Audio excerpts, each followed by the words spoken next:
What's up guys, welcome back to the channel. I hope everyone's having a great day as always. Today I have an exciting video here for you. We are going to be installing the front and rear adjustable sway bars from Steeda onto my 2024 Mustang GT. If you've been keeping up with my videos for the last couple months or so now, you know my biggest little gripe with this car here with the base suspension is the handling. Now we could have went with the performance pack. I think that probably would have solved most of my little gripes with it.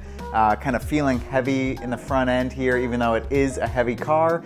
I think there's a lot we can do with this, and the Steeda sway bars I think are gonna be a major improvement in how this thing reacts when taking turns. If you're unfamiliar, we do have the Steeda progressive lowering springs installed, which definitely did help get that weight lower to the ground. It did help the handling a bit, but overall on the street, still very comfortable. I think we can stiffen it up a bit, so we decided to go with these Steeda adjustable sway bars. So let's head over to the bench. Let me show you the quality of these, and then we're gonna start the installation, starting with the front first and then moving on to the rear. So let's head over to the bench and check them out.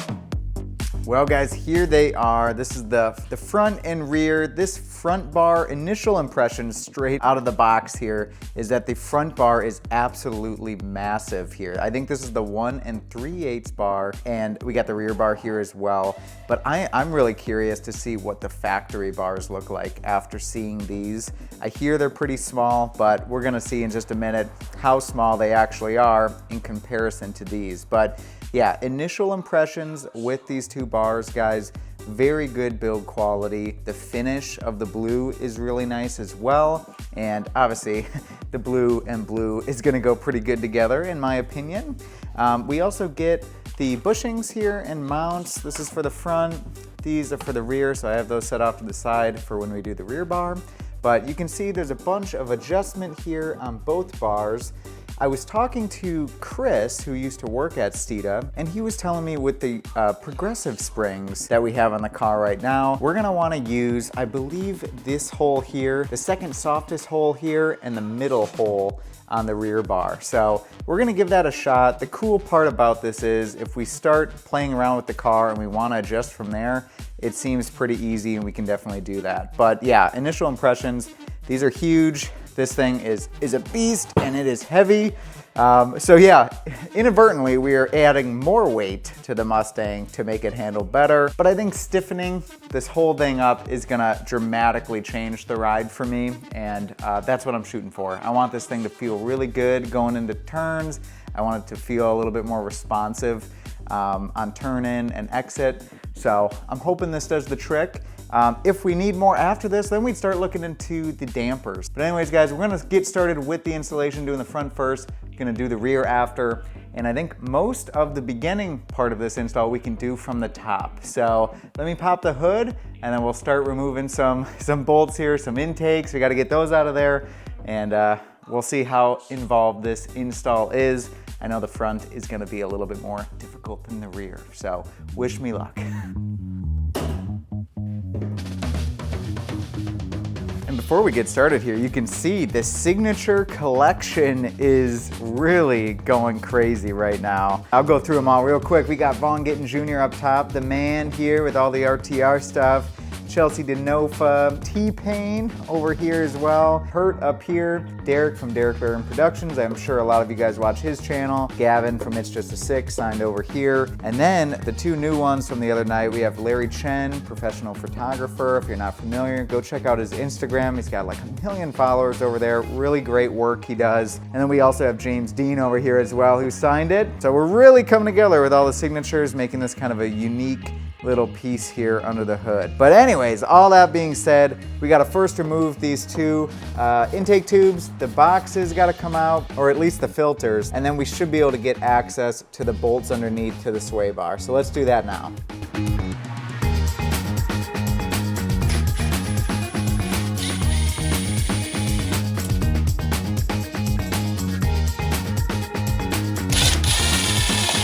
All right, with those loosened up and all the hoses removed, we should be able to just kind of twist these guys out off the throttle bodies. Just like that. Dude, look how dirty this is. There's 6,000 miles on it. Wow. Yeah, we're gonna need some new ones, I think. Maybe some carbon trap deletes too. There are our dual throttle bodies. Pretty cool, pretty cool. That's crazy. These things in 6,000 miles, due to the way that this is, all the air is kind of funneled in here, they're super dirty. Check that out, man.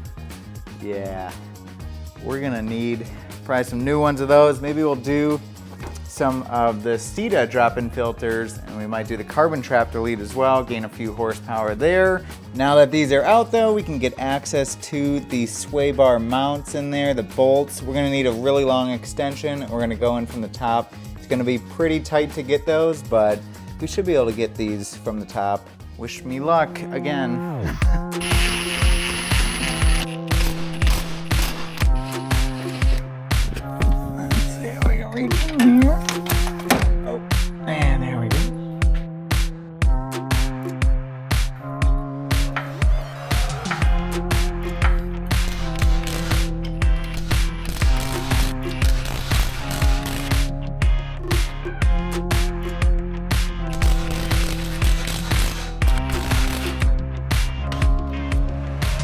Alright guys, we got the wheels and tires off the front here, and we are working on the driver's side getting this last bolt out.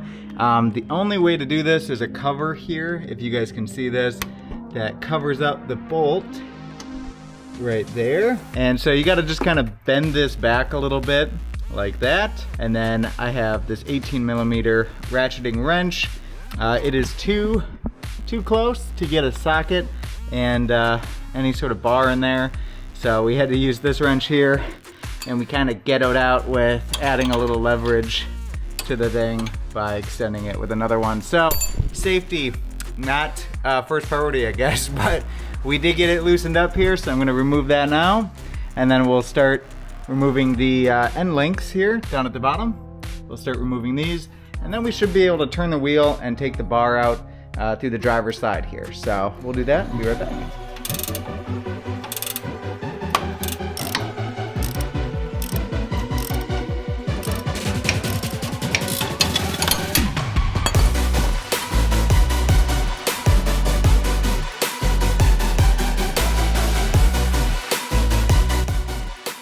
Alright guys, sway bar end links are off, they are removed. Now I'm working on getting that front bar out from the car, out from inside the car here. And you can see I got it kind of fished in there a little bit on this side. This looks to be a pretty decent job for one person. I think if you had two people, this would be a little easier. And I think the biggest hang up is because the mounts or the brackets don't come off. It doesn't look like they're removable from the factory unit. So unlike the Steeda one where you add them after the fact, it gives you quite a bit more, I guess, room to maneuver that new bar in. And it'd be nice if Ford kind of did the same thing with this one. So right now you can see we got this one kind of out here. It's got to go down and underneath here to come out. If you have a buddy to help you do this job, I definitely recommend it. Oh my God, guys. We finally got it.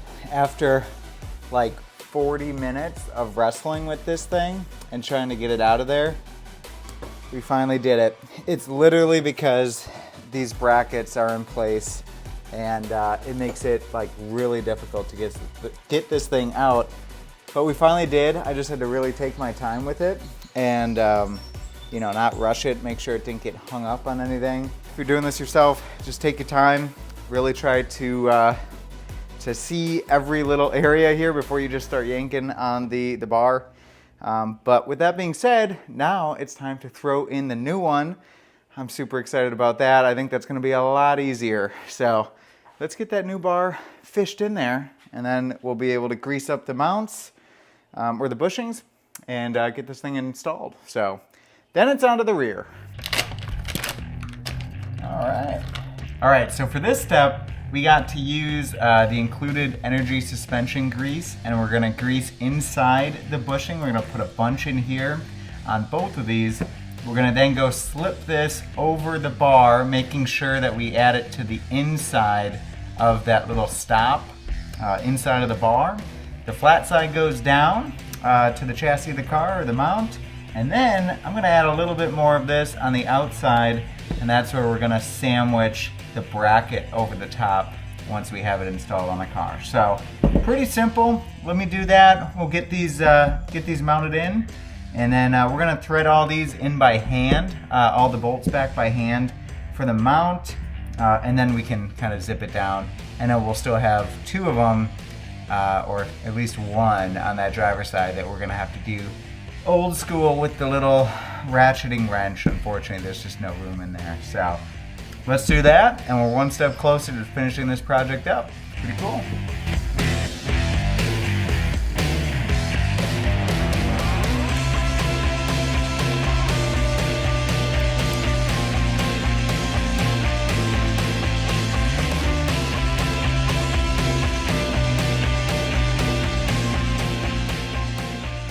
Well guys, we have the car all back to factory here, aside from that front Steeda sway bar. We finally got that thing installed. Everything is torqued down. You're gonna wanna torque these sway bar mount bolts to 40 foot-pounds, and then your sway bar end link nuts to 85 foot-pounds, just so you know. But we got everything kind of buttoned up here. Everything's back on besides the airbox covers here. I'm gonna pull this in for the night. I'm running out of time today, so we're gonna pick back up with this video tomorrow, and we're gonna do the rear as well. An eternity later. Well guys, we are back. It is the next day, and we have the car all jacked up here to do the rear sway bar here. This one should be much, much easier. Really, all we have to do on this one is we're gonna be removing the little stabilizer bar here from the actual sway bar, or the end link from the sway bar. So we got a bolt there. We may have to remove this little bracket here off this. I'm not 100% yet. And then, you know, obviously the same on the other side, but we also then just have the 2 brackets holding the bar to the subframe of the car. And that's it. So this should be pretty straightforward. We don't have to, you know, mess around with pulling it out from, you know, within the engine bay or anything like that, obviously. So it should go much quicker. So I'm gonna get started on this, and God, I can't wait to get this all put back together and go for the first ride, because I think that is gonna be awesome. So let's get started.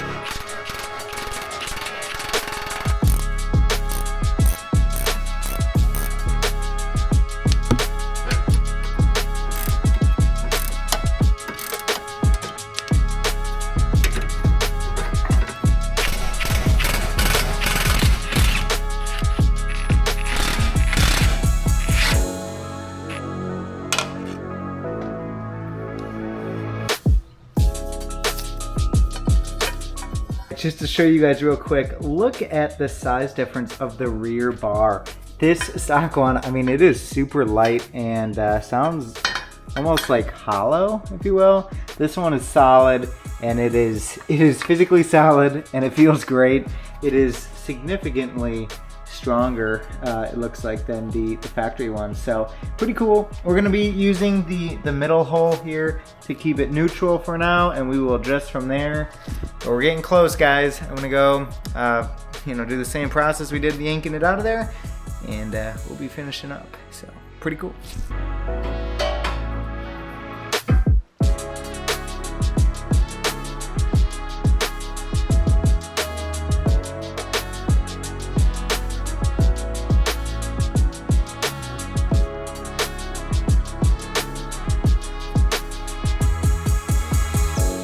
Well, I didn't film it, but we torqued down the end links to 85 foot-pounds, and then the actual mounts under the car, we did 44 foot-pounds. Seems like somewhere in there is what I found online for the 550, so I'm going with that for the 650, and it's looking good. So I'm gonna throw the wheels and tires on it here and lower it back down, and then I think we should take it for its first drive. This is gonna be awesome. So let's just fast forward to when we're in the car and have some fun. And now on to my first impressions of this new setup on the Mustang. We are gonna take this thing, as you see, for a little bit of a test drive here. Now, I will say that I have been driving this car for a few days now with the current setup, And I'm gonna let you know what adjustments I've made on it so far to my liking, or at least testing it out. And then, from the setup that I went with originally, into what I'm liking. And yeah, so first impressions when I first got in the car and drove it, driving around normally felt pretty dang normal. It felt good. It felt just a little bit stiffer. It definitely felt, I would say, I don't know, it had more of like a connected feeling to it when I first started driving the car. And that was with the front sway bar in the second from the softest hole, or the second from the farthest hole in the front. And then we mounted the rear, we did that middle hole in the rear. So we were able to move it, if we wanted to, one position either way. And that felt pretty dang good. It felt so much better, honestly, in corners and things. But I decided to play with it a little bit more the other night. And I jacked up the front again, and I moved the front sway bar adjustment one hole stiffer. So it's in the second from the stiffest now in the front.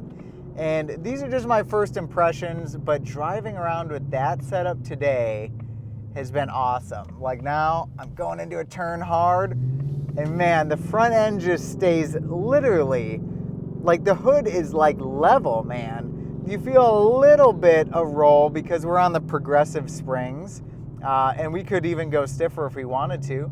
But dude, night and day difference when I put it into a corner. It just feels like it's planted. And that was the biggest thing, was the handling I felt on the base car. Look at, I'm going in pretty dang hard on that. And the front may be a little too stiff now for probably total balance, because, it might be to where it pushes out now. Here's another turn right here. There we go. Woo! God. Yeah, it is so much flatter. It is so much flatter. So if you guys are debating on, doing this upgrade to your base Mustang GT or EcoBoost, whatever one you have, huge difference over stock for sure. Now, to the performance pack to this, I don't know. It might not be that big a difference compared to that, but I do know that the stiffness is quite a bit more than what the performance pack has, on those cars. So I think overall it's a huge win. I'm gonna keep playing around with the setup here.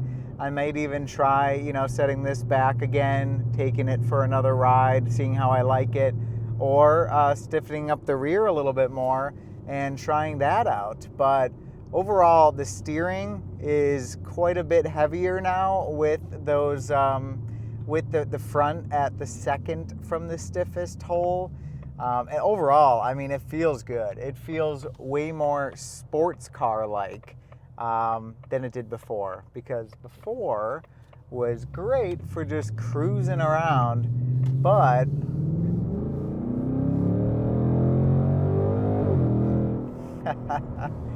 but when you wanted to actually kind of feel it in a corner and feel confident about going into a corner, it was not doing it. It was not doing it, guys. So I'm gonna play around with this setup a little bit more, and hopefully in the next few weeks I will give you guys another update as to how I'm liking this setup. But overall, guys, I like it a lot. Definitely worth the money. If you like the video, give it a like for me. I'd appreciate that a lot. It helps me out a ton. And if you want to see more S650 content, make sure to hit that subscribe button and come along for the ride. So anyways, we will catch you in the next video. Have a great day. Bye.